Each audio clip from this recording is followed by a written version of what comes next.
Saudaraku yang dikasihi oleh Tuhan Yesus, kita bersyukur dapat menyelesaikan pembacaan satu perikop satu hari surat 1 Tesalonika. Kita akan melanjutkan pembacaan pada surat 2 Tesalonika.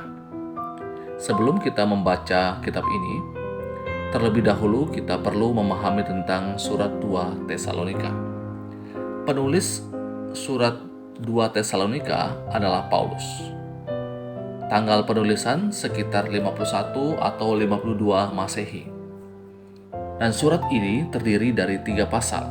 Pasal pertama, salam dan ucapan syukur dan doa.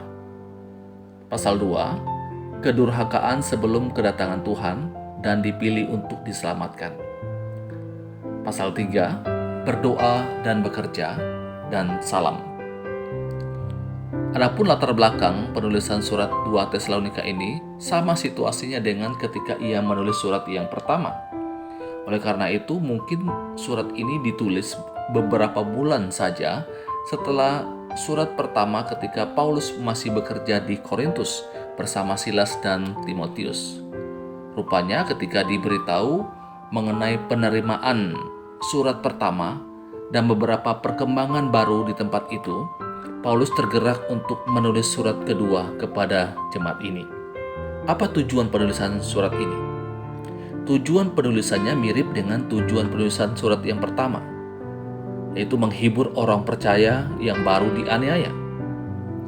Kemudian menasihatkan mereka untuk hidup berdisiplin dan bekerja untuk mencari nafkah. Dan selanjutnya tujuannya adalah memperbaiki beberapa kepercayaan yang keliru tentang peristiwa akhir zaman yang berkaitan dengan hari Tuhan. Saudaraku, jikalau hubungan Paulus dengan jemaat di Tesalonika dari surat yang pertama bernada seorang perawat yang lemah lembut yang merawat anak-anak kecil, maka dalam surat ini nadanya lebih seperti bapa yang mendisiplinkan anak-anak yang kurang tertib dan memperbaiki jalannya. Namun demikian, Paulus memuji mereka karena iman yang teguh dan mendorong mereka untuk tetap setia dalam penganiayaan yang mereka hadapi.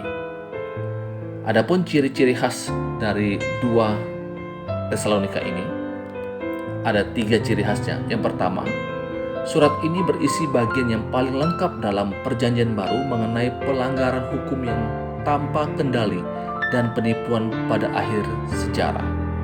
Penghakiman Allah yang adil akan menyertai kedatangan kedua Kristus digambarkan dengan istilah apokaliptis, mirip dengan kitab Wahyu.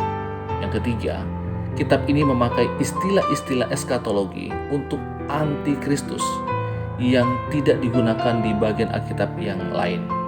Saudaraku, ini beberapa hal penting sebagai pendahuluan bagi kita sebelum kita akan bersama-sama membaca 2 Tesalonika.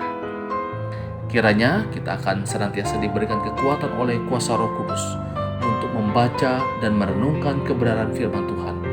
Iman kita semakin bertumbuh dalam pengenalan akan Tuhan.